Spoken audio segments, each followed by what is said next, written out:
Kumusta po kayo mga kapuso natin sa Tadhana TV? Ako po si Donna at muli ko kayong inaanyayahan sa isang kwentong susubok sa tibay ng isang puso.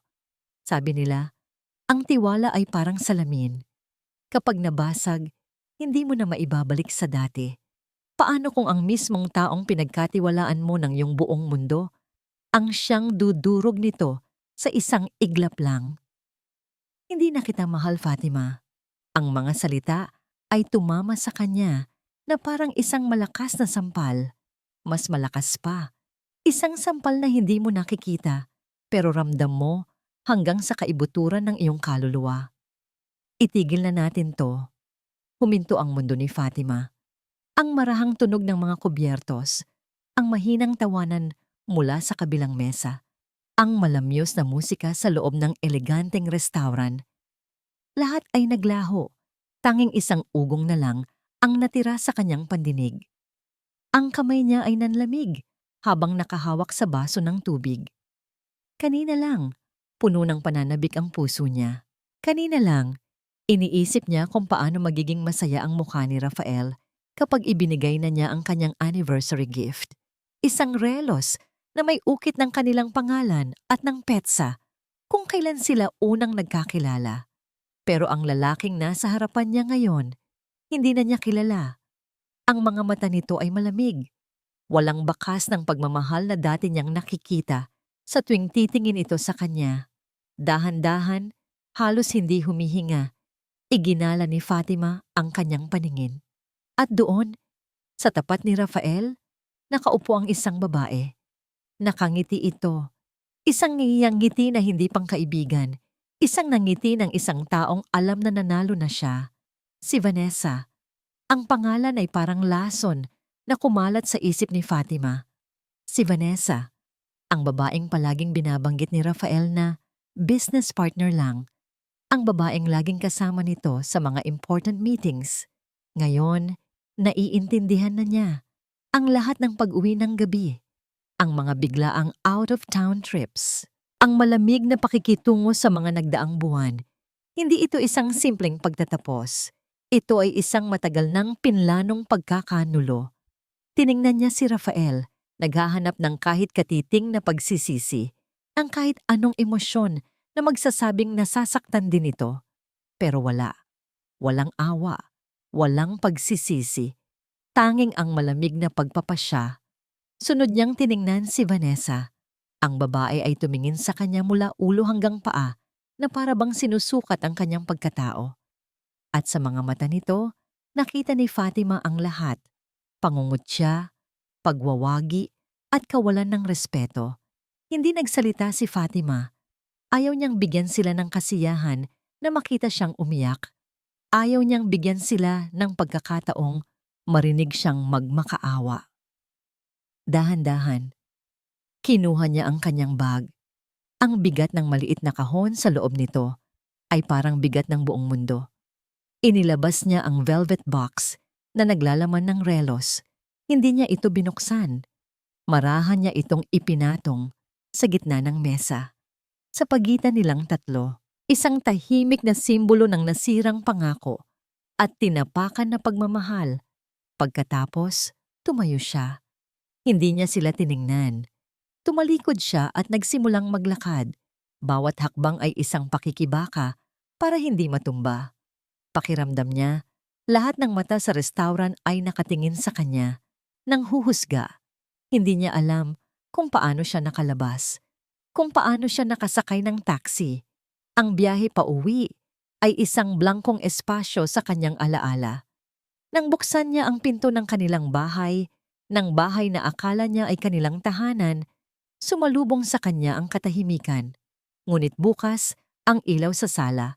At doon, nakaupo sa kanilang sofa, naghihintay, ang biyena niyang si Teresita. Inaasahan ni Fatima ang isang yakap, ang isang salitang magpapagaan sa kanyang loob. Ngunit ang mga matang sumalubong sa kanya ay hindi puno ng pag-aalala o awa. Ito ay malamig, mapanghusga, na para bang alam na nito ang lahat at siya pa ang may kasalanan. Upo, Fatima. Ang boses ni Teresita ay walang init, walang emosyon. Parang utos sa isang katulong, hindi sa manugang na itinuring na niyang anak.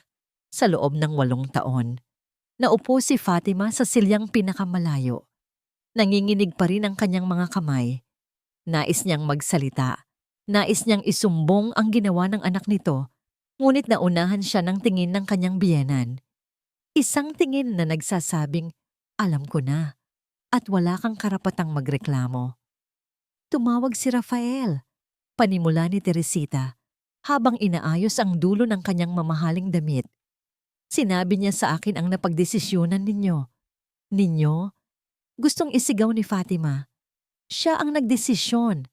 Ako, wala akong ginawa kundi ang mahalin siya. Pero pinili niyang manahimik. Hinihintay ang susunod na sasabihin ng matanda. Fatima, alam mo naman na parang tunay na anak na ang turing ko sa'yo, sabi ni Teresita. Ngunit ang mga salita ay walang bigat. Parang isang linyang kinabisado mula sa isang lumang pelikula. At bilang ina, ayoko sanang humantong sa ganito ang mga bagay-bagay. Pero, kailangan nating maging practical. Practical. Practical. Ang salitang iyon ay tumarak sa dibdib ni Fatima na parang patalim. Paanong naging praktikal ang pagwasak sa isang pamilya? May mga malalaking proyekto si Rafael ngayon, pagpapatuloy ni Teresita. Mga importanteng business deals, isang pagkakamali lang, isang iskandalo, at maaaring mawala ang lahat ng pinaghirapan niya. Nag-angat ng tingin si Fatima. Anong pong ibig ninyong sabihin? Sumandal si Teresita at tiningnan siya ng diretso sa mata.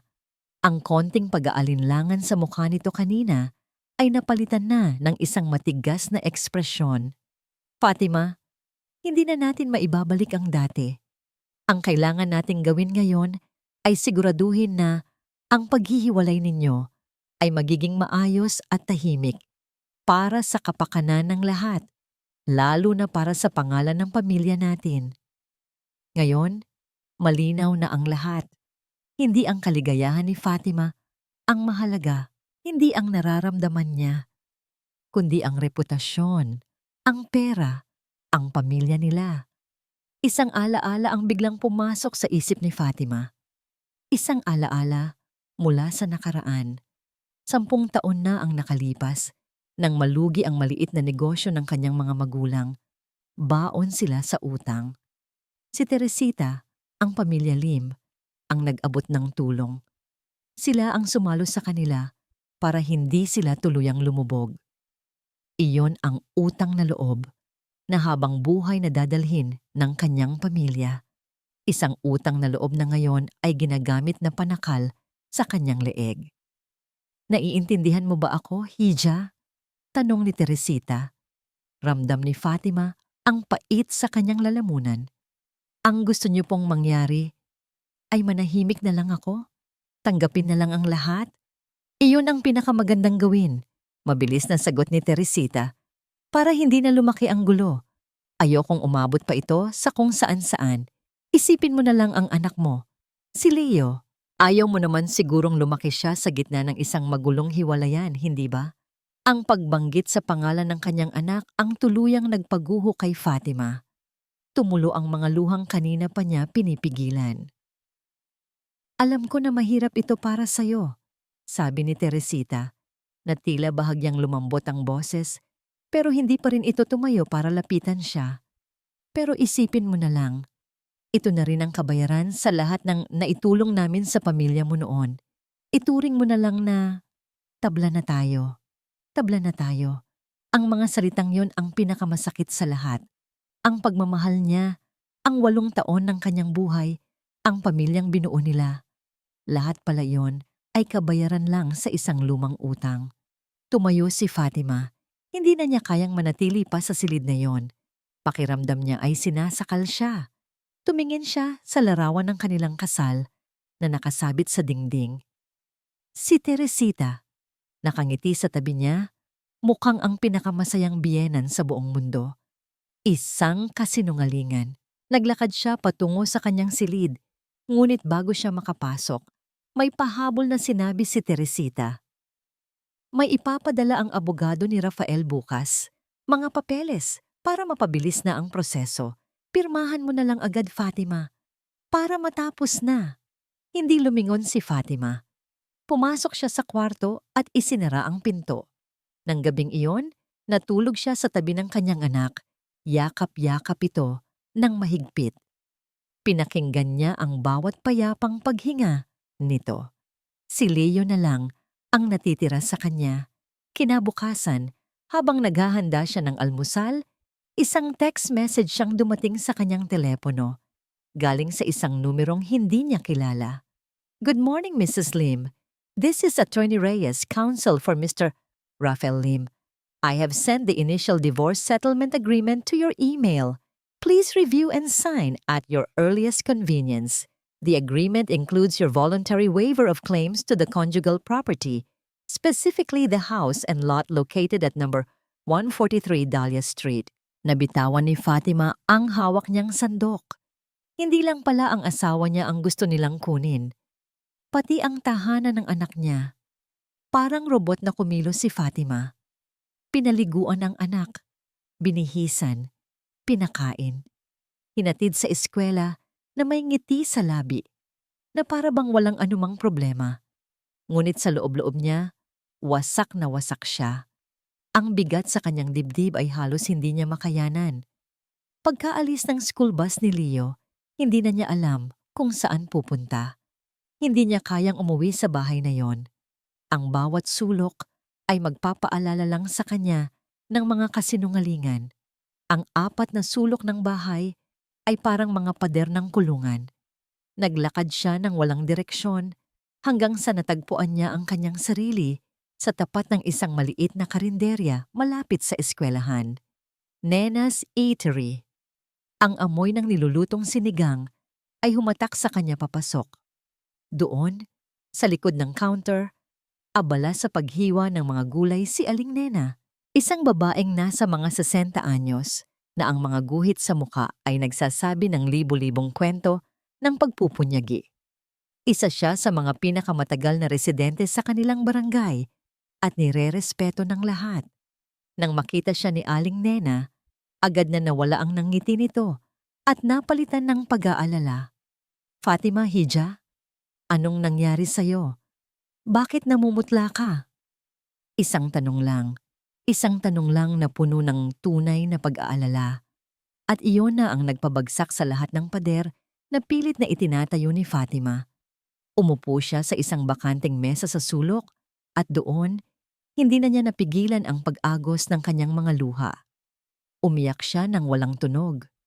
Tahimik na pagpatak ng mga luhang puno ng sakit, pagod at pagkalito. Walang imik na lumapit si Aling Nena. Naglapag ito ng isang basong tubig sa kanyang harapan at hinaplos ang kanyang likod. Hindi ito nagtanong. Hinayaan lang siya nitong ilabas ang lahat. Nang bahagya na siyang kumalma, nanginginig ang boses na ikinuwento niya ang lahat. Ang restaurant, si Vanessa, ang kanyang biyenan, ang utang na loob, ang email ng abogado, ang bahay. Habang nagsasalita siya, nakikinig lang si Aling Nena. Ang kaninang pag-aalala sa mukha nito ay napalitan ng dahan-dahang pagkunot ng noo. Isang ekspresyon ng galit na pinipigilan. Nang matapos si Fatima, isang malalim na buntong hininga ang pinakawalan ng matanda. Walang hiya, mahinang bulong ni Aling Nena. Walang hiya sila. Hindi ko na po alam ang gagawin ko, Aling Nena, sabi ni Fatima habang pinupunasan ang kanyang mga luha. Paano ko po lalabanan ng utang na loob? Buong buhay po. Yun ang itinuro sa akin ng mga magulang ko. Sumandal si Aling Nena sa silya sa tapat niya. Tinitigan siya nito ng diretso sa mata. Ang mga mata nito ay matalas at puno ng karunungan ng lansangan. Makinig ka sa akin, Fatima. Seryosong sabi nito. Ang utang na loob, binabayaran. Tama yan. Pero binabayaran niya ng kabutihan, hindi ng pagyurak sa sarili mong pagkatao.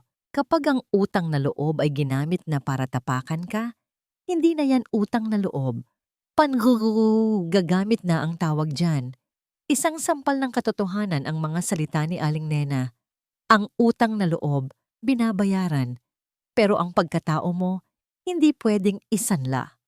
Paulit-ulit na umalingaw-ngaw ang mga salitang iyon sa isip ni Fatima. Huwag kang papayag na kunin nila ang bahay. Dagdag pa ng matanda. Karapatan mo yan. Karapatan yan ng anak mo. Anong klaseng ina ang mag-aalis ng bubong sa sarili niyang apo para lang sa pera at reputasyon? Biglang may naalala si Aling Nena. Teka, ngayong nabanggit mo yan, ilang beses ko nang nakikita ang sasakyan ng Vanessa na yan na umiikot-ikot dito sa lugar natin. Akala ko pa nga, may binibisita lang. Bakit kaya? Hindi pa man nakakasagot si Fatima, isang malakas at mainit na amoy ang pumuno sa karinderya. Nagmamadaling tumayo si Aling Nena para tingnan ang niluluto. Bumalik ito na may dalang isang mangkok ng bagong lutong sinigang na baboy. Umuusok pa. Inilapag niya ito sa harapan ni Fatima. Huminga ka muna, mahinahong sabi ni Aling Nena, kasabay ng paglapag ng isang plato ng kanin. Ubusin mo yan bago ka lumaban. Walang laban na ipinapanalo ng gutom ang sikmura.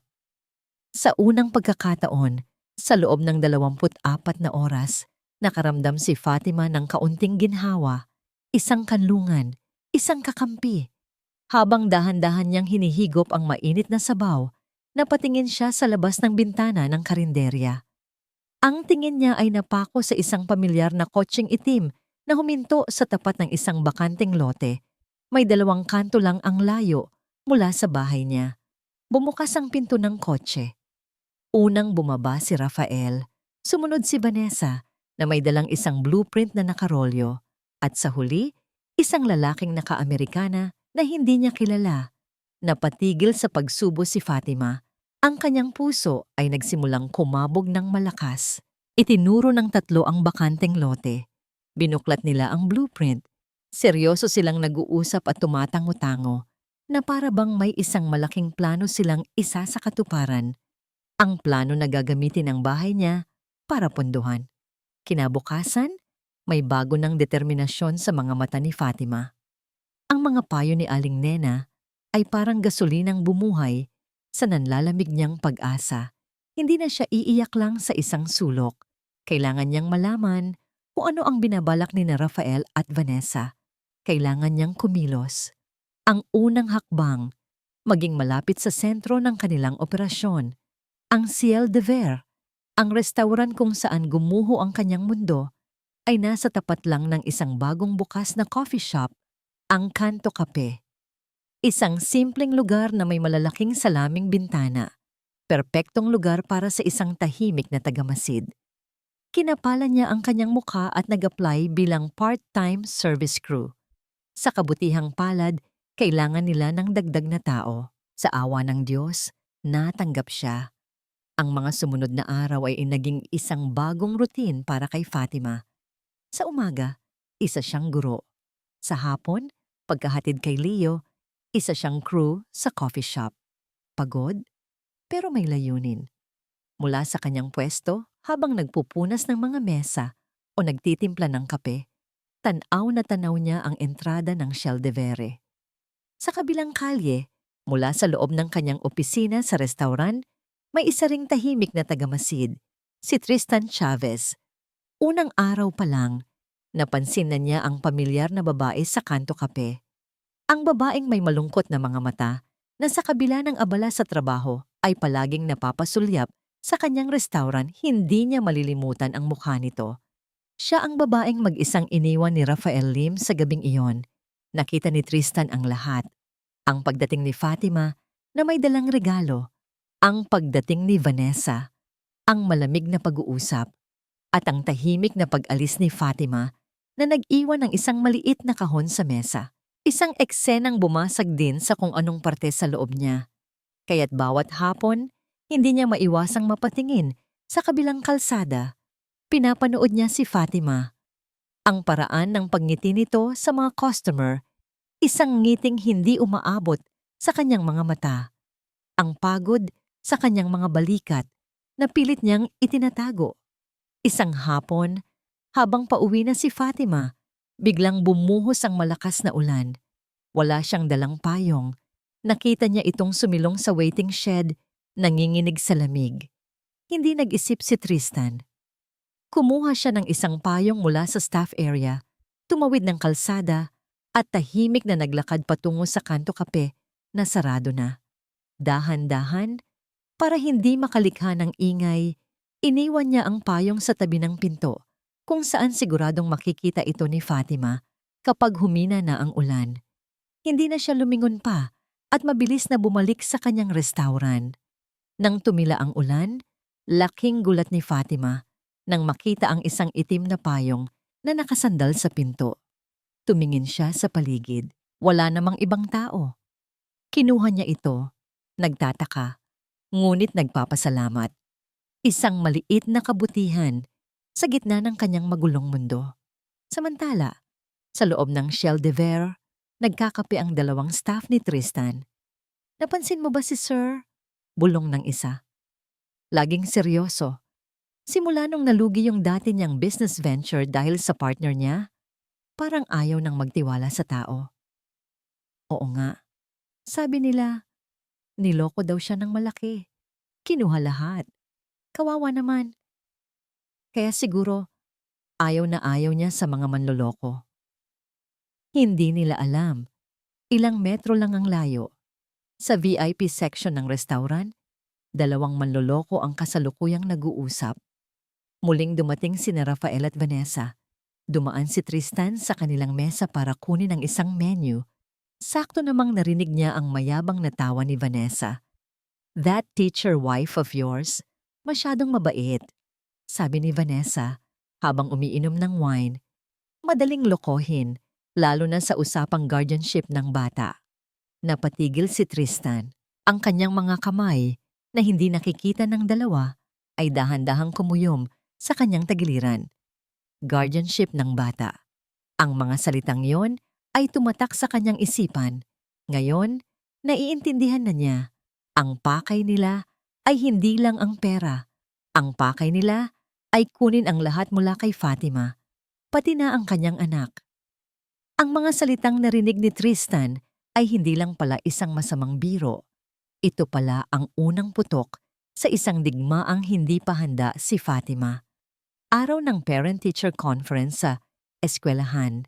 Isa ito sa mga paboritong araw ni Fatima. Ang pagkakataong makausap ang mga magulang, ang maipagmalaki ang progreso ng kanyang mga estudyante. Ngunit ang araw na yon ay magiging iba. Habang abala siya sa pakikipag-usap sa isang ina, isang boses ang pumukaw sa atensyon ng lahat sa loob ng classroom. "Good afternoon, everyone." Isang boses na matamis, ngunit para kay Fatima, ito'y tunog ng isang ahas. Nakatayo sa pintuan si Vanessa. Nakasuot ng isang eleganteng business suit, may dalang mamahaling bag, at may ngiti sa labi na abot hanggang tenga. Sa tabi niya ay ang principal ng eskwelahan, si Mrs. Reyes. "Ma'am Fatima?" Bati ni Mrs. Reyes na halatang nasisilaw sa presensya ni Vanessa. "I'd like you to meet Miss Vanessa Corpus. She's a very successful businesswoman and she's considering making a generous donation to our school's library project." Nagigting ang panga ni Fatima. Corpus, iyon pala ang apelyido niya. "It's a pleasure to meet you, Ma'am Fatima," sabi ni Vanessa. Inilahad ang kamay na may perpektong manicure. "I've heard so much about you." Ang diin sa huling mga salita ay puno ng pangiinsulto. Walang nagawa si Fatima kundi tanggapin ang kamay nito. Ang pagdampi ng kanilang mga balat ay parang kuryenteng gumapang sa kanyang braso. Nagkunwaring interesado si Vanessa sa mga libro at mga artwork ng mga bata. Ngunit ang kanyang mga mata ay palihim na nagmamasid sa reaksyon ng mga magulang na naroroon. Habang kausap ni Mrs. Reyes ang ibang guro, sinamantala ni Vanessa ang pagkakataon. Lumapit siya sa isang grupo ng mga nanay na nag-uusap sa isang sulok. "Your kids are so lucky to have a dedicated teacher like Ma'am Fatima." Panimula niya, ang boses ay sadyang pinalakas para marinig ng iba. It must be very challenging though, juggling a demanding job while dealing with, you know, personal problems at home. Agad na nakuha ni Vanessa ang atensyon ng mga nanay. Sana lang hindi naaapektuhan ang mga bata sa kung anumang pinagdadaanan niya. Dagdag pa niya na may pekeng pag-aalala sa boses. Mahirap kasi pag ang isang pamilya ay hindi nabuo. The children are always the first victims. Para itong isang laso na dahan-dahang ikinakalat sa hangin. Hindi ito direktang akusasyon, ngunit sapat na para magtanim ng binhi ng pagdududa sa isip ng mga nakikinig. Nakita ni Fatima ang pagbabago sa tingin ng ilang magulang. Mula sa paghanga, naging ito'y mausisa, mapanuri, para siyang isang specimen sa ilalim ng mikroskopyo. Nang akmang lalapit si Fatima para putulin ang usapan, isang pamilyar na boses ang sumigaw. Ma'am Fatima, isang dating estudyante niya, si Ana, nang ngayon ay nasa high school na, ang tumakbo palapit sa kanya at niyakap siya ng mahigpit. Na-miss po kita. Ma'am Fatima is the best teacher ever. Masayang sabi ng dalagita, sapat na para marinig ng lahat. Ang simpleng kilos na yon ay parang isang kalasag. Napahiya si Vanessa. Ang peking ng ngiti nito ay bahagyang naglaho. Nang paalis na si Vanessa kasama ang prinsipal, sinadya niyang ibagsak ang dala niyang folder. Kumalat ang mga papel sa sahig. Habang tinutulungan siya ng prinsipal na magpulot, isang papel ang saktong tumilapon malapit sa paanan ni Fatima. Prenuptial agreement. Between Rafael A. Lim and Vanessa S. Corpus nanigas si Fatima sa kanyang kinatatayuan. Ang paghinga niya'y biglang bumigat. Hindi pa man sila opisyal na hiwalay. May kasunduan na sila para sa susunod na kasal. Bago pa niya maproseso ang lahat, kinuha na ni Vanessa ang papel at nginitian siya ng mapang-asar. Oops, clumsy me, sabi nito bago tumalikod at maglakad palayo. Nang gabing iyon, pagod na pagod ang isip at katawan ni Fatima. Gusto na lang niyang matulog at kalimutan ng lahat. Binuksan niya ang kanyang school email para tingnan kung may mga anunsyo para bukas. Isang email mula sa isang hindi kilalang sender ang nasa pinakaitaas ng kanyang inbox. Ang subject, para sa lahat ng guro at magulang. Kinabahan siya. Dahan-dahan niya itong binuksan. Naglalaman ito ng isang litrato. Ang litrato niya habang kausap si Tristan sa labas ng Kanto Cafe noong araw na umuulan. Ang anggulo ng kuha ay ginawa itong mukhang malapit na malapit sila sa isa't isa, na para bang may ibinubulong si Tristan sa kanya. At sa ilalim ng litrato, may dalawang salita lang na nakasulat sa malalaking letra. Guro o pokpok. Ang mga salitang iyon ay tumusok sa puso ni Fatima na parang mga bubog. Guro o pokpok. Ang dalawang salitang iyon ay sapat na para wasakin ang isang reputasyong binuo niya sa loob ng maraming taon ng pagsisikap at dedikasyon. Nanginginig niyang isinara ang laptop. Ang hangin sa loob ng kanyang maliit na inuupahang kwarto ay biglang naging mabigat. Halos hindi siya makahinga. Pakiramdam niya, nag-iisa siya sa isang madilim na sulok habang ang mga anino ay dahan-dahang gumagapang palapit sa kanya. Sino ang gagawa nito? Si Vanessa? Sigurado siya. Ngunit paano? Kinabukasan, pumasok si Fatima sa eskwelahan na parang isang sundalong sugatan na papasok sa isang laban. Bawat tingin, bawat bulungan ng mga kapwa-guro at ng mga staff ay parang isang bala. Alam niyang nabasa na nila. Ang tsismis ay kumakalat na parang apoy. Sa Kanto Cafe, ang balita ay nakarating na rin. Isa sa mga crew ang nagpakita ng email kay Tristan sa kanyang telepono. Nang makita ni Tristan ang litrato at ang masasamang salita, isang pamilyar na galit ang kumulo sa loob niya. Ang galit na naramdaman niya noong siya mismo ang biktima ng paninira at kasinungalingan. Nakita niya kung paano ginamit ang isang inosenteng sitwasyon para sirain ang isang tao. At ang pinakamasakit, alam niyang siya ang dahilan kung bakit nadamay si Fatima. Hindi na siya nag-atubili pa. Nang hapong yon, habang nag-aayos si Fatima ng kanyang gamit para umuwi, nagulat siya nang makita si Tristan na naglalakad papasok sa coffee shop. Mukha itong seryoso. Fatima, tawag nito. Pwede ba tayong mag-usap sandali? Pumunta sila sa pinakasulok na mesa. Nakita ko ang email. Diretsong sabi ni Tristan. Walang paligoy-ligoy. At gusto kong humingi ng tawad. I'm sorry. Kasalanan ko kung bakit ka nadamay dito. Nagulat si Fatima. Wala kang kasalanan, Tristan. Ako ang target nila. Nagkataon lang na nandoon ka. Hindi. Giit ni Tristan. Kilala ko ang mga taong tulad nila. Gagamitin nila ang lahat at lahat ng tao para makuha ang gusto nila. I've been there. Sa unang pagkakataon, nakita ni Fatima ang isang siwang sa pader na nakapalibot kay Tristan, isang bakas ng sakit at kahinaan. My ex-business partner, maikling kwento niya. He did the same thing to me. He spread lies, fabricated stories, until everyone turned against me, hanggang sa nawala sa akin ang lahat. Isang katahimikan ang namagitan sa kanila. Isang katahimikang puno ng pagkakaintindihan. 2 taong sugatan dahil sa pagkakanulo. Ayokong mangyari sa iyo ang nangyari sa akin, sabi ni Tristan. Ang boses ay puno ng determinasyon. Gusto kong tumulong. Paano? Tanong ni Fatima. Ang boses ay halos pabulong. Ang restaurant ko, may CCTV sa labas, sagot ni Tristan. Sakop nito ang buong kalsada, pati na ang tapat ng coffee shop. Kung papayag ka, pwede nating tingnan ang footage noong araw na yon para mapatunayan na wala tayong ginagawang masama. Isang maliit na kislap ng pag-asa ang sumilay sa mga mata ni Fatima. Nang gabing iyon, matapos magsara ang restaurant, pinapasok ni Tristan si Fatima sa kanyang opisina. Sa monitor ng security camera, binalikan nila ang mga pangyayari. Malinaw sa video ang pagdating ni Fatima sa waiting shed, ang pagbuhos ng ulan, at ang paglapit ni Tristan para iwan ang payong, isang kilos na malinaw na walang mali siya. Pagkatapos, ipinakita ng video ang kanilang maikling pag-uusap nang kunin ni Fatima ang payong. Isang simpleng pasasalamat at isang tango. Iyon lang.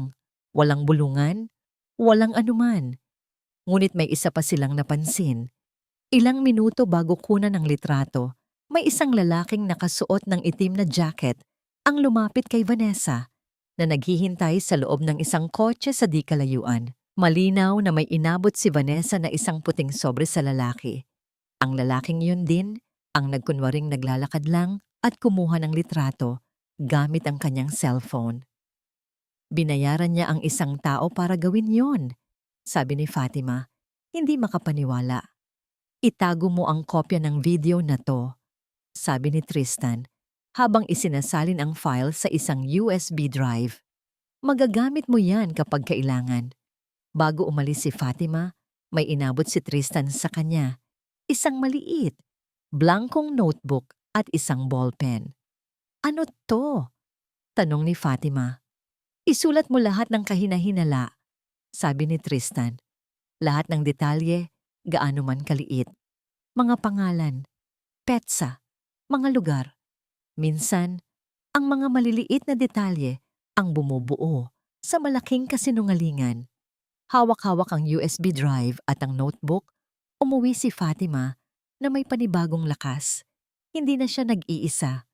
Mayroon na siyang kakampi sa mga anino. Pagdating sa bahay, habang nag-aayos ng mga lumang gamit ni Rafael para ilagay sa isang kahon, isang sobre ang nahulog mula sa isang lumang libro. Sobre mula sa isang bangko. Nang buksan niya ito, nanlamig ang buo niyang katawan.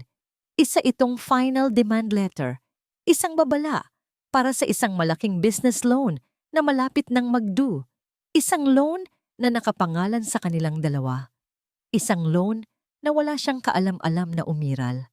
Ang sulat mula sa bangko ay parang isang bomba na sumabog sa harap ni Fatima. Hindi lang pala ang bahay nila ang nasa panganib. Ang buong kinabukasan nila, ni Leo, ay nakataya sa isang utang na hindi niya ginawa. Sinubukan niyang tawagan si Rafael pero hindi ito sumasagot. Bawat ring ng telepono na walang sagot ay parang isang pang-iinsulto.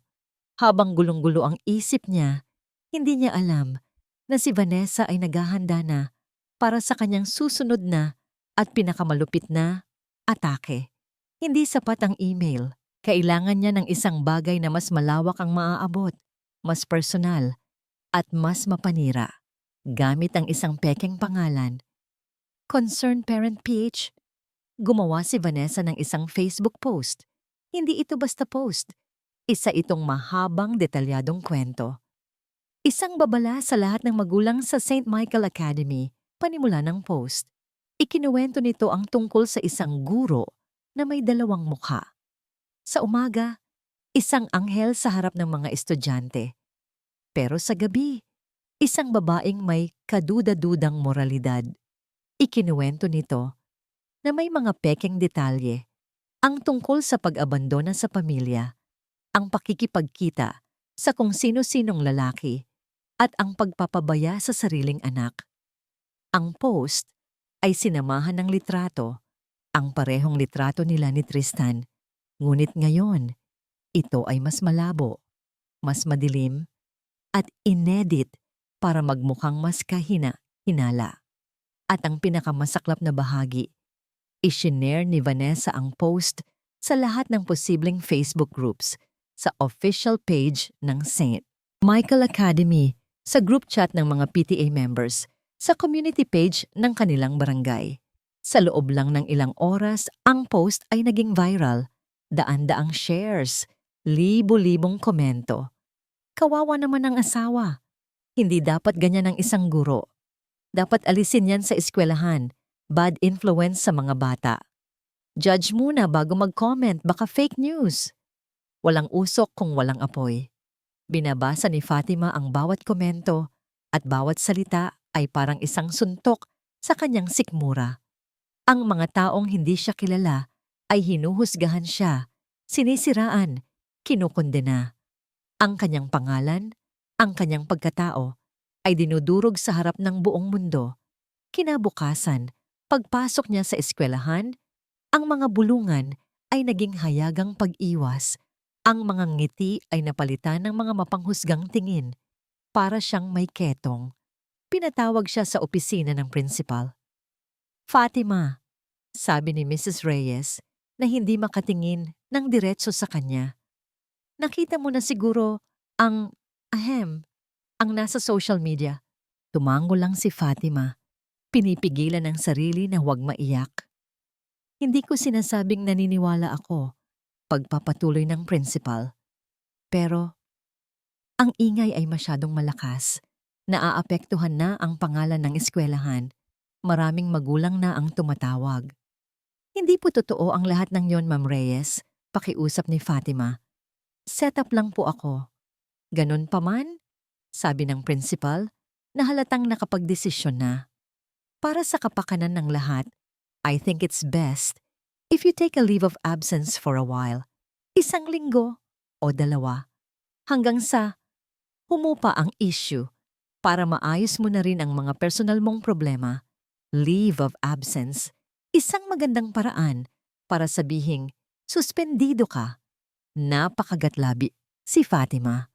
Ang kanyang career, ang kanyang passion, ang bagay na nagbibigay sa kanya ng dignidad ay pansamantalang inaalis sa kanya. Umuwi siyang lutang. Pagbukas niya ng pinto, sinalubong siya ng kanyang anak na si Leo.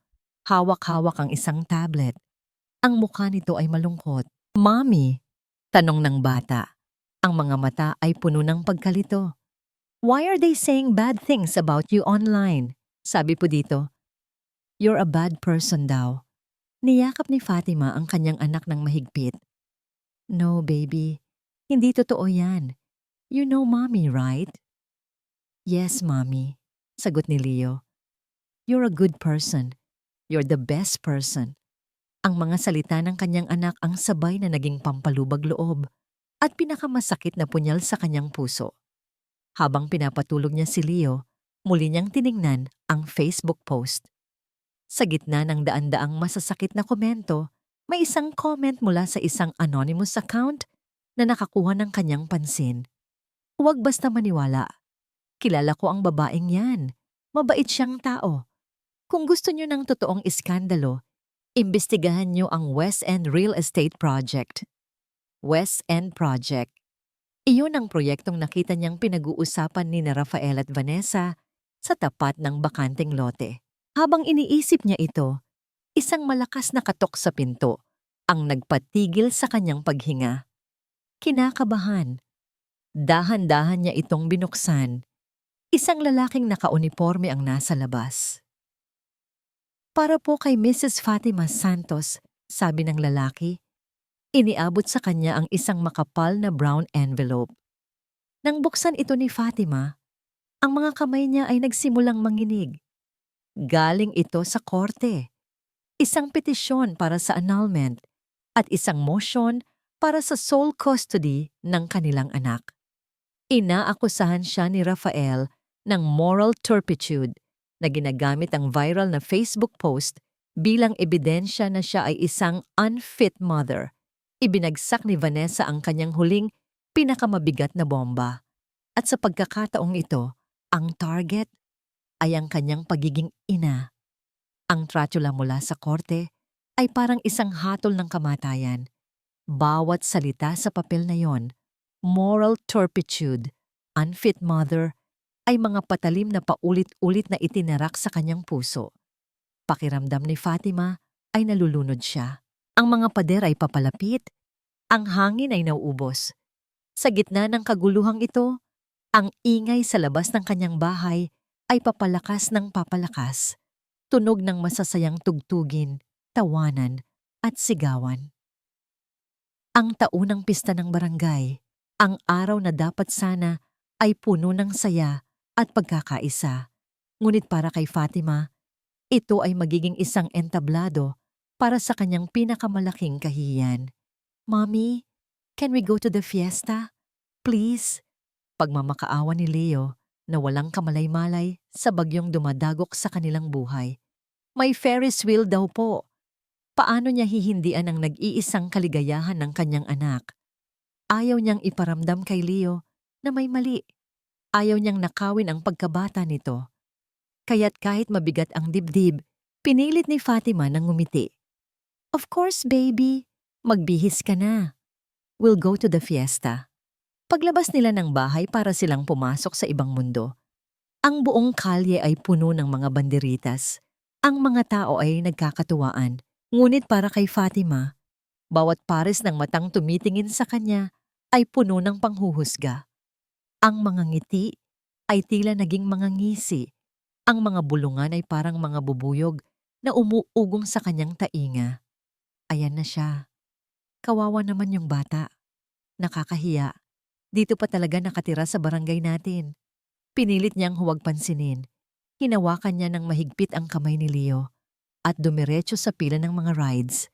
Ngunit ang kahihiyan, ang hiya, ay parang isang makapal na kumot na bumabalot sa kanya, nagpapahirap sa kanyang paghinga. Habang nakapila sila para sa cotton candy, isang pamilyar na boses ang narinig niya mula sa entablado sa gitna ng plaza. Isang magandang hapon po sa ating lahat. Si Vanessa. Nakatayo sa entablado sa tabi ng barangay captain.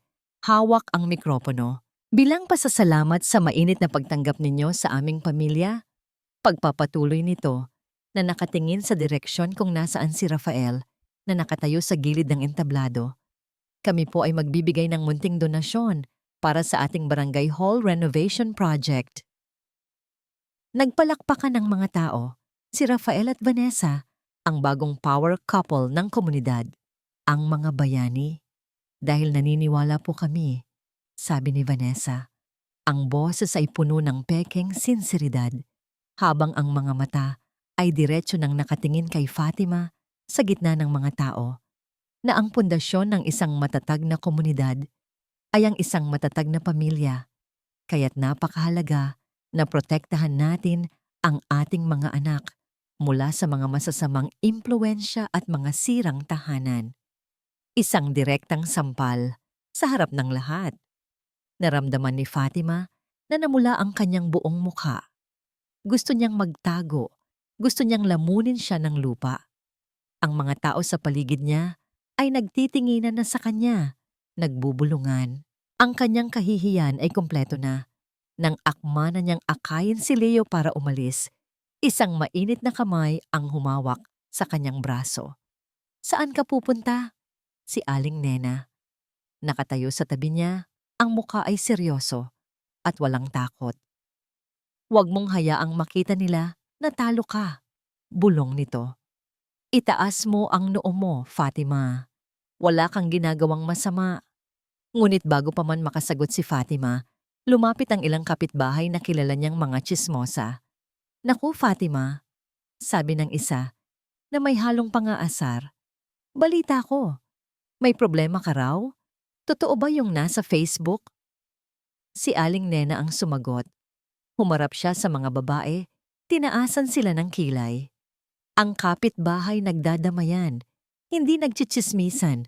"Baka gusto niyong bayaran muna ang mga utang niyo sa tindahan ko bago kayo mamuna ng buhay ng may buhay." Natameme ang mga tsismosa at mabilis na umalis.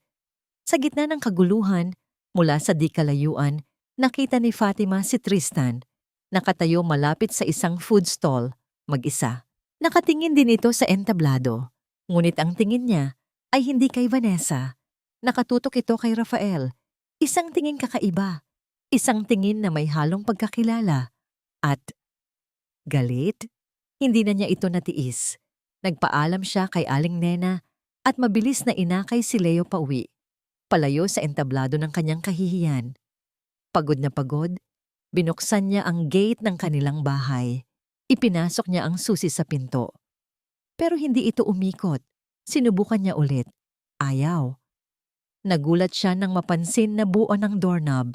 Pinalitan. Isang malakas na takot ang gumapang sa kanyang dibdib. Paulit-ulit niyang kinatok ang pinto. "Sino yan?" Isang boses ang sumagot mula sa loob. Ang boses na kinamumuhian niya. Dahan-dahang bumukas ang pinto. At bumungad sa kanya si Vanessa. Nakapamaywang, na para bang siya ang may-ari ng lahat. Sa likod nito, nakita ni Fatima ang kanyang mga gamit, ang mga damit niya, ang mga laruan ni Leo, ang mga libro niya. Lahat ay nakasilid sa mga karton na nakatambak malapit sa pinto. "Anong ginagawa mo dito?" Nanginginig na tanong ni Fatima. Ngumisi si Vanessa, isang ngising demonyo. "Anong ginagawa ko dito? Dito na ako nakatira. This is my house now. Anong karapatan mo?" Halos pasigaw na tanong ni Fatima habang mahigpit na niyayakap si Leo na nagsisimula ng matakot. "Bahay ko to. Bahay namin to." "Correction," sabi ni Vanessa. Itinaas ang isang daliri. "This was your house. Nasa pangalan na ni Rafael ang lahat. At dahil malapit na kaming ikasal, anong sa kanya, sa akin na rin." Isang kasinungalingan. Alam ni Fatima na nakapangalan pa rin sa kanilang dalawa ang titulo. Ngunit paano niya ito ipaglalaban ngayon, sa harap ng isang babaeng walang kaluluwa? "Umalis ka," maring sabi ni Fatima. "No, you leave," ganti ni Vanessa at itinuro ang mga kahon. "Kunin niyo na ang mga basura niyo at lumayas na kayo. Huwag niyo nang hintayin na tumawag pa ako ng barangay." Walang nagawa si Fatima. Alam niyang kapag gumawa siya ng eksena, lalo lang siyang mapapahiya. Siya pa ang lalabas na masama. Luhaan, binuhat niya ang pinakamahalagang kahon, ang naglalaman ng mga papeles at alaala nila ni Leo. At akay-akay ang umiiyak niyang anak. Tumalikod siya sa bahay na minsan niyang tinawag na tahanan. Wala silang ibang mapupuntahan. Kumatok sila sa pinto ng nag-iisang taong alam niyang tutulong sa kanila. "Diyos ko, Fatima!" Bulalas ni Aling Nena nang makita ang kanilang kalagayan. Agad niya silang pinapasok. Nang gabing iyon, sa maliit na kwarto sa likod ng karinderya, magkatabing natulog si Fatima at si Leo. Habang pinagmamasdan niya ang natutulog na anak, naramdaman ni Fatima ang tunay na kahulugan ng kawalan. Wala na siyang asawa, wala na siyang trabaho, Wala na siyang bahay at malapit nang kunin sa kanya ang kanyang anak. Pakiramdam niya, tapos na ang lahat. Sumuko na siya. Kinabukasan, habang tinutulungan niya si Aling Nena sa paghahanda ng mga paninda, isang grupo ng mga teenager ang pumasok sa karinderya. Mga pamilyar na mukha. Ang mga dati niyang estudyante, kasama si Ana. Ma'am Fatima! Bati nila. Ngunit ang mga ngiti nila ay may kasamang lungkot at pag-aalala. Anong ginagawa niyo dito mga anak? Tanong ni Fatima. Pinuntahan po namin kayo sa bahay niyo. Pero sabi po ng babae doon, wala na daw po kayo. Paliwanag ni Ana. Kaya po nagtanong-tanong kami. Alam po namin ang nangyayari, ma'am. Nabasa po namin sa Facebook. Yumuko si Fatima. Ang kahihiyan ay muling bumalik. Ma'am, sabi ng isa pang estudyante, isang binatang nagngangalang Marco. Hindi po kami naniniwala sa kanila. Kilala po namin kayo. Kayo po ang nagturo sa amin kung ano ang ibig sabihin ng integridad. Kaya po, may ginawa kami para sa inyo, sabi ni Ana habang inilalabas ang kanyang cellphone. Pinindot niya ang play. Isang video ang lumabas sa screen. Nagsimula ito sa isang simpleng tanong na nakasulat sa puting background. Ano ang pinakamahalagang aral na natutunan mo kay Ma'am Fatima? At sunod-sunod na lumabas ang mga clips, mga video na kuha ng mga estudyante sa kani-kanilang mga bahay. Tinuruan po ako ni Ma'am Fatima na huwag matakot maging tapat kahit mahirap. Sabi po niya, ang tunay na lakas ay hindi sa pagkapanalo, kundi sa pagbangon pagkatapos matalo. Natutunan ko po sa kanya na irespeto ang lahat ng tao, anuman ang kanilang estado sa buhay. She taught me how to be brave. Bawat clip ay isang patunay, bawat salita ay isang yakap. Habang pinapanood ni Fatima, ang mga luhang umaagos sa kanyang pisngi ay hindi na luha ng sakit, kundi luha ng pasasalamat. Ang video ay nagtapos sa isang kuha ng buong klase nila noon, masayang nagtatawanan. At isang mensahe ang lumabas sa screen. Maraming salamat sa pagiging ilaw, Ma'am Fatima. Kami ang testigo mo. Pinost po namin yan kagabi, sabi ni Marco. At sinari po namin sa lahat ng kakilala namin. Tita, tito, pati po sa mga magulang namin. Binuksan ni Ana ang Facebook. Ang video ay mayroon ng libu-libong views, daan-daang shares, at ang mga komento, iba na ngayon. Ito ang guro na kilala ko. Mabuti siyang tao. My son is her student. She is a woman of integrity. Shame on those who spread fake news. Isang ama ng isa sa kanyang mga estudyante, na abogadong pala, ay nag-comment pa. Defamation is a crime. Whoever is behind that malicious post will be held accountable. At Mom, sabi pa ni Ana, na tila may alanganin. Yung papa ko po, sa City Assessor's Office nagtatrabaho. Narinig niya yung chismis tungkol sa West End Project. Sabi niya po, pamilyar daw yung pangalan. At nakita daw po niya yung mga papeles para sa transfer ng lupa. Sabi po niya, parang kakaiba daw po yung pirma niyo doon. Parang kidlat na tumama kay Fatima ang impormasyong yon. Hindi pa man siya nakakabawi sa kanyang pagkabigla. Biglang tumunog ang kanyang telepono. Isang hindi rehistradong numero. Nag-aalangan, sinagot niya ito. Hello Fatima, si Tristan to. Ang boses sa kabilang linya ay seryoso at apurado. Fatima, may nalaman ako. I know who Vanessa's partner is in that West End project. It's Rafael, and I know why they're rushing. Huminga ng malalim si Tristan. They're using your house as collateral for a much larger, fraudulent loan. Ang mga salita ni Tristan ay parang isang malakas na kulog na yumanig sa buong pagkatao ni Fatima. Collateral, fraudulent loan, ang mga piraso ng palaisipan, ang pagmamadali ni Rafael, ang pag-agaw sa bahay, ang proyektong West End, lahat ay biglang nagkabit-kabit. Hindi na ito simpleng pagnanakaw ng tahanan. Isa itong malakihang panloloko at ginagamit siyang kasangkapan. Salamat, Tristan, sabi ni Fatima sa telepono. Ang kanyang boses ay hindi na nanginginig. Napalitan ito ng isang lamig. Isang lamig na dulot ng matinding galit. Maraming salamat sa impormasyon. Pagkatapos ng tawag, ang utak niya ay gumana ng mabilis. Ang sinabi ng ama ni Ana, ang pirma. Aling Nena, kailangan ko pong umalis sandali. Paalam niya. Nagmamadali siyang lumabas at sumakay ng tricycle. Ang kanyang destinasyon, ang maliit na apartment ng kanyang mga magulang. Doon nakatago ang lahat ng kanyang mahahalagang dokumento. Pagdating doon, hinalughog niya ang isang lumang baul. Hinanap niya ang anumang papel na may orihinal niyang pirma. At natagpuan niya ito, isang luma ngunit maayos pa ring kontrata ng insurance na pinirmahan niya noong dalaga pa siya.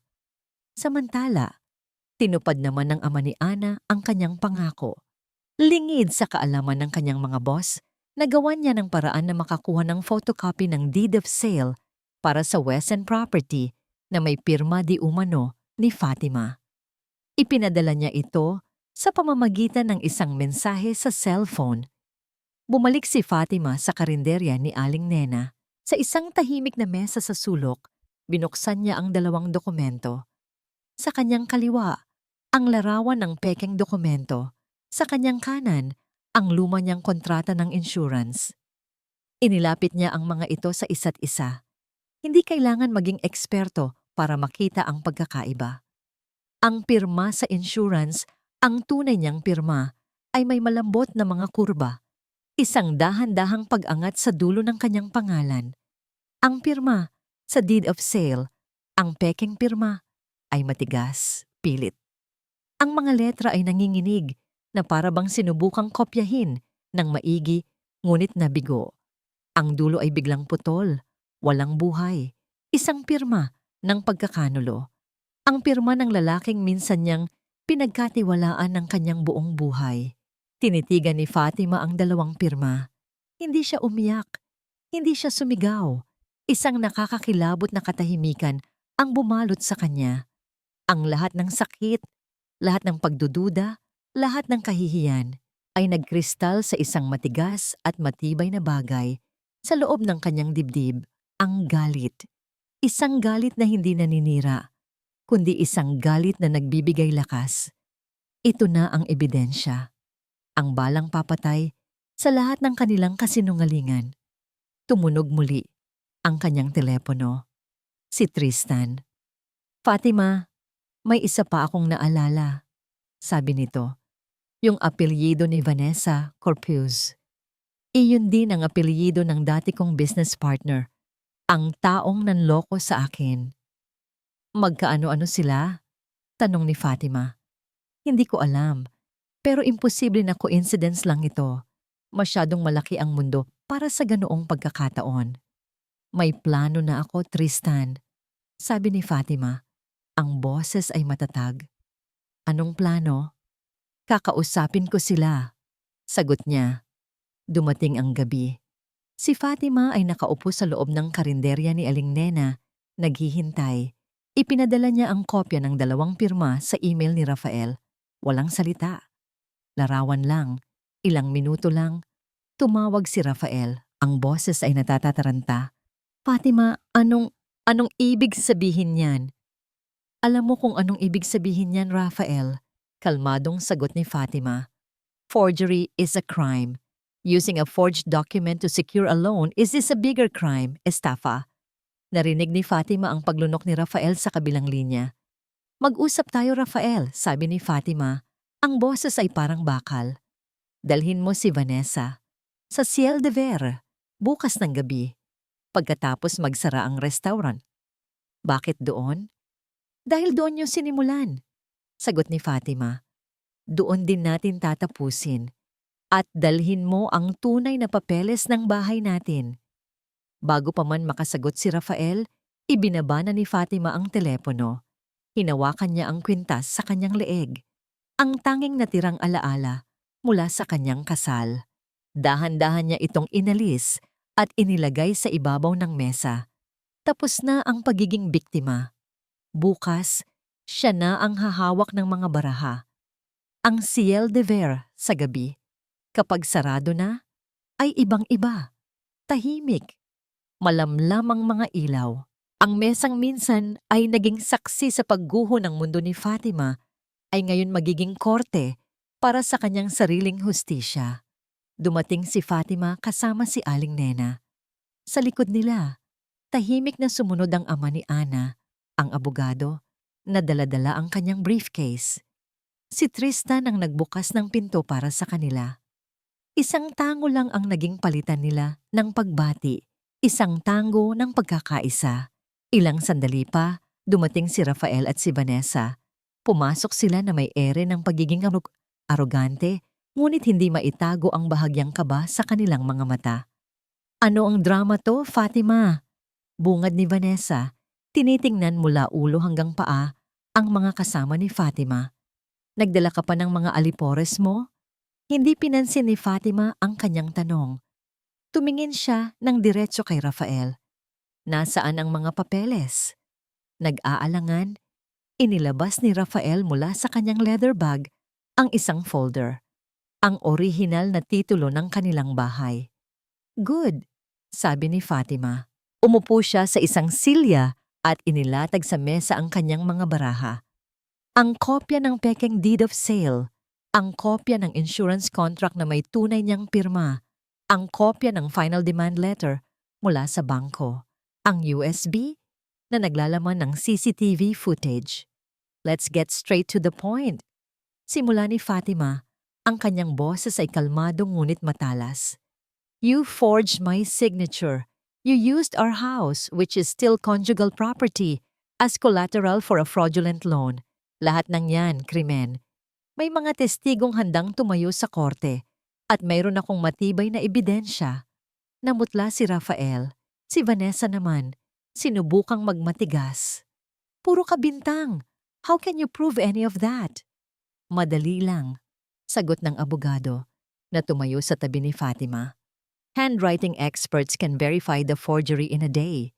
The bank has records of the loan application which Mrs. Lim was never a part of. And we have witnesses who saw you surveying the West End property even before this fraudulent transaction was made. Sa gitna ng tensyon, isang tao pa ang pumasok sa restaurant. Si Teresita, ang ina ni Rafael. Nagulat si Rafael. Ma, anong ginagawa mo dito? Ako ang nagsabi sa kanya na pumunta. Sabi ni Aling Nena na nakatayo malapit sa pinto. Dahil bilang ina, karapatan niyang malaman na ang anak niya ay hindi lang manloloko sa asawa. Isa na rin siyang kriminal. Nakita ni Teresita ang mga papel sa mesa. Ang mukha niya ay dahan-dahang gumuho habang pinoproseso ang lahat. Ang reputasyon ng pamilya na pilit niyang pinoprotektahan, ngayon ay nasa bingit ng pagkasira dahil mismo sa kanyang anak. Rafael, totoo ba to? Nanginginig na tanong ni Teresita. Hindi makasagot si Rafael. Ang kanyang katahimikan ay isang pag-amin. Hindi! Sigaw ni Vanessa, na ngayon ay desperado na. It was his idea. Siya ang may kailangan ng pera. I was just helping him. Tumahimik ka. Ganti ni Rafael. Sa unang pagkakataon, nakita ni Fatima ang galit sa mga mata ni Rafael para kay Vanessa. Ang kanilang perpektong samahan ay nagsisimula nang magkalamat sa ilalim ng pressure. Doon, sa gitna ng kanilang pagtuturuan, lumapit si Teresita sa kanyang anak. Ang inaasahan ng lahat ay isang yakap, isang pag-alo. Ngunit ang ginawa niya ay nagpagulat sa lahat. Isang malakas na sampal ang dumapo sa pisngi ni Rafael. Hindi dahil sa ginawa niya kay Fatima, kundi dahil sa kahihiyang idinulot niya sa pangalan ng kanilang pamilya. Pinalaki kita para maging marangal. Umiiyak na, sabi ni Teresita. Hindi para maging magnanakaw. Binalingan ni Fatima si Rafael na ngayon ay tulala at hawak ang kanyang namumulang pisngi. Ang lahat ng yabang nito ay nawala. Napalitan ng itsura ng isang talunang bata. May dalawa kang pagpipilian, Rafael, sabi ni Fatima. Ang boses ay hindi nagbabago. Una, ibibigay mo sa akin ang lahat. Ang bahay, ang sole custody kay Leo. Magbibigay ka ng sapat na child support at lalayuan niyo na kami habang buhay. Kapalit niyan, hindi ako magsasampa ng kaso. Tumingin siya sa mga mata nito. Pangalawa, itutuloy natin to sa korte. Hahayaan kong mabulok kayong dalawa sa kulungan. At lalaki si Leo na alam na ang ama niya ay isang kriminal. Itinuro niya si Leo na tahimik na pumasok kasama si Tristan at ngayon ay nakatayo sa may pinto, nakatingin sa kanyang ama na may takot sa mga mata. Pinapipili kita, Rafael, pagtatapos ni Fatima. Ang kinabukasan ng anak mo o ang kinabukasan mo kasama siya? Ang tanong ay binitin sa hangin. Ang katahimikan sa loob ng restaurant ay mas mabigat pa kaysa sa kahit anong sigaw. Ang huling baraha ay nailapag na at ang lahat ay naghihintay sa pasya ng talunang hari. Ang tingin ni Rafael ay lumipat mula sa malamig at determinadong mukha ni Fatima patungo sa nag-aapoy sa galit na mukha ni Vanessa at sa wakas ay napako sa kanyang anak na si Leo na nakatayo sa may pintuan. Ang mga mata ay puno ng luha at pagkalito. Sa mga matang yon, nakita ni Rafael ang lahat ng kanyang pagkakamali. Ang kinabukasang sinira niya. Ang inosenteng buhay na idinamay niya. Isang malalim na buntong hininga ang kanyang pinakawalan. Isang buntong hininga ng pagsuko. Payag ako, sabi niya. Ang boses ay mahina at basag. Lahat ng gusto mo, Fatima, ibibigay ko. Isang tili ng galit ang kumawala kay Vanessa. What? Rafael, no, you can't just give up. Lalaban tayo. Tapos na, Vanessa. Sagot ni Rafael, hindi man lang siya tinitingnan. Ang tingin niya ay nasa anak pa rin. Tapos na tayo. Mabilis na kumilos ang abogado. Inilatag niya ang mga dokumentong nakahanda na. Isang kasunduan sa pag-aayos ng kanilang ari-arian. Isang kasulatan para sa voluntaryong pagbibigay ng kustodya at isang promissory note para sa sustento. Nanginginig ang kamay ni Rafael habang pinipirmahan ang bawat pahina. Bawat pirma ay isang pako na ibinabaon sa kabaong ng dati nilang buhay. Si Vanessa, sa kabilang banda, ay tila isang bulkang sumasabog. Hindi ako makakapayag dito. This is not over! Sigaw niya, bago nag-walk out at padabog na isinara ang pinto ng restaurant, nag-iwan ng isang alingawngaw ng pagkatalo. Nang matapos ang lahat, lumapit si Teresita kay Fatima. Ang dating matapobreng biyenan ay ngayon mukhang isang matandang babae na pinagbagsakan ng langit at lupa. May inabot siyang isang makapal na sobre. Fatima, sabi niya, pera, para bayaran ang utang namin sa pamilya mo. At higit pa. Tiningnan ni Fatima ang sobre pagkatapos ay tumingin sa mga mata ni Teresita. Dahan-dahan, itinulak niya pabalik ang kamay nito. Hindi ko na po kailangan yan, ma. Mahinahong sabi ni Fatima. Bayad na po ang lahat. Matagal ng bayad. Sa mga salitang iyon, naramdaman ni Fatima na isang mabigat na tanikala ang tuluyang nalagot mula sa kanyang puso. Ang utang na loob na minsan ay naging kulungan niya ay wala ng kapangyarihan sa kanya. Umalis ang mag-inang Lim, dala ang bigat ng kanilang kahihiyan. Naiwan sa loob ng restaurant sina Fatima, Leo, Aling Nena at Tristan. Isang katahimikan ang namayani. Ngunit hindi ito ang katahimikan ng tensyon, kundi katahimikan ng kapayapaan. Lumuhod si Fatima sa harap ng kanyang anak at hinawakan ang mga pisngi nito. It's okay now, baby. Everything's going to be okay. Niyakap siya ni Leo ng mahigpit. I love you, Mommy.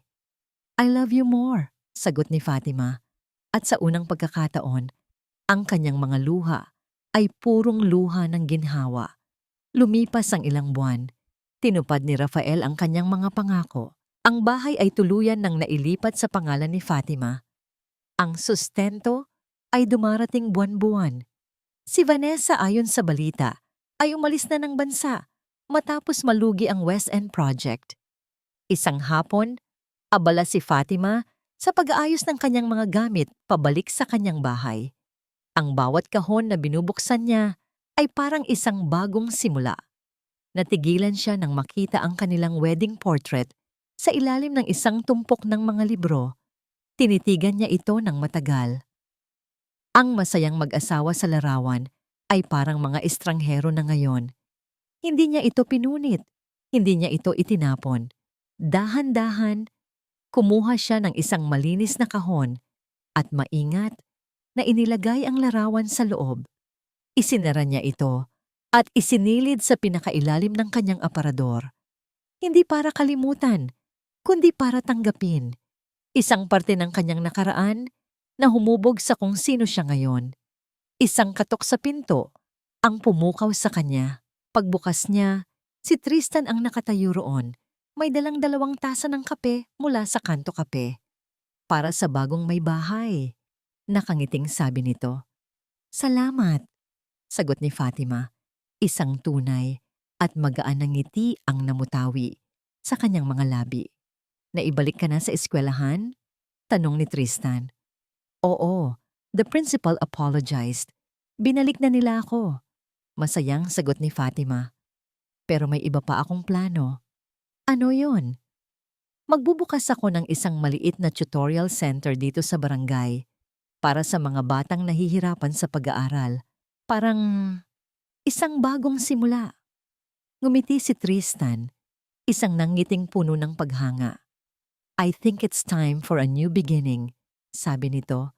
Ang mga mata ay nakatingin ng diretso sa kanya. For both of us. Hindi sumagot si Fatima. Ngumiti lang siya pabalik, isang nangiting nagsasabing, marahil oo. Ang hatol ng bukas ay hindi na isang bagay na dapat katakutan. Ito na ngayon ay isang pangakong puno ng pag-asa. Lumipas ang 1 taon. Ang sikat ng araw sa hapon ay ginintuan at ang hangin ay puno ng tawanan ng mga bata. Sa isang maliit na espasyo sa tabi ng karinderya ni Aling Nena, isang bagong pinturang signboard ang nakasabit. Ilaw ng Pag-asa Tutorial Center. Sa loob, abala si Fatima sa pagtuturo sa isang grupo ng mga bata. Ang kanyang muka ay mas maliwanag. Ang kanyang mga mata ay puno ng sigla na matagal na wala. Dito, sa munti niyang paraan, natagpuan niya muli ang kanyang layunin. Hindi lang bilang isang guro, kundi bilang isang gabay. Sa labas, sa isang bench, nakaupo si Tristan, matiyagang naghihintay. Sa tabi niya ay si Leo, na ngayon ay 9 na taong gulang na. Masayang nagkukwento tungkol sa bago niyang robot na laruan. Hindi na sila nagmamadali. Ang kanilang relasyon ay parang isang halamang dahan-dahang tumutubo. Binubuhos ng respeto, dinidiligan ng pag-unawa, at pinalalago ng panahon. Walang mga pilit na pangako. Tanging isang tahimik na kasunduan na samahan ang isa't isa sa paghilom. Natapos ang klase. Isa-isang lumabas ang mga bata. Nagpapaalam kay Teacher Fatima. Let's go? Tanong ni Tristan nang makalapit si Fatima. Saan tayo pupunta, Tito Tristan? Tanong ni Leo. Ngumiti si Tristan at ginulo ang buhok ng bata. Magpapalipad tayo ng saranggola sa parke. Sa parke, ang kalangitan ay malawak at asul. Tumakbo si Leo, hawak ang tali ng isang malaking saranggola na hugis agila. Tinulungan siya ni Tristan na paliparin ito. Habang pinapanood sila ni Fatima mula sa malayo, isang pamilyar na kotse ang huminto sa gilid ng kalsada. Bumaba si Rafael, mas payat siya ngayon at may mga guhit na ng pagod sa kanyang mukha. Linggo-linggo, tulad ng napagkasunduan, dinadalaw niya si Leo. Walang palya. Pa, bati ni Leo at tumakbo para yumakap sa kanyang ama. Tumangulang si Rafael kay Fatima at Tristan, isang tango ng paggalang, walang galit, walang samaan ng loob. Tanging isang tahimik na pagtanggap sa kanilang mga bagong papel sa buhay ng isa't isa. Matapos ang kalahating oras ng pakikipaglaro, Nagpaalam na si Rafael. Bago siya sumakay sa kotse, tinawag niya si Fatima. Fatima, sabi niya, at sa unang pagkakataon, nakita ni Fatima ang tunay na pagsisisi sa mga mata nito. Patawad. Isang salita lang, ngunit sapat na. Hindi sumagot si Fatima. Ngumiti lang siya ng bahagya. Isang ngingiting hindi nagbibigay ng pekeng pagpapatawad, kundi isang nangiting nagsasabi ng, pinapalaya na kita. Pinapalaya ko na ang sarili ko. Habang papalubog ang araw, sina Fatima, Tristan at Leo ay magkakatabing nakaupo sa damuhan. Pinapanood ang saranggolang agila na matayog na lumilipad sa kalangitan. Hinawakan ni Tristan ang kamay ni Fatima. Mainit. Matatag. Hindi na ito isang kamay na nangangako ng habang buhay na walang problema. Isa itong kamay na nangangako na kahit anong bagyo ang dumating, hindi na siya haharapin nitong mag-isa. Tumingin si Fatima sa saranggola. Minsan, naging katulad din siya nito. Hinahampas ng malakas na hangin, halos bumagsak, halos mapunit. Ngunit sa huli, natutunan niyang sumabay sa ihip ng hangin, hindi para magpatangay, kundi para gamitin ito upang makalipad ng mas mataas. Sa wakas, pagkatapos ng mahabang panahon, naramdaman ni Fatima ang kapayapaan. Isang kapayapaang nagmumula sa pagpapatawad sa iba at higit sa lahat, sa pagpapatawad at pagmamahal sa kanyang sarili. Ang tadhana na minsan ay naging malupit sa kanya, ay siya rin palang nagbigay sa kanya ng pagkakataong muling buuin ang kanyang mundo. Mas matatag, mas maliwanag, at mas totoo.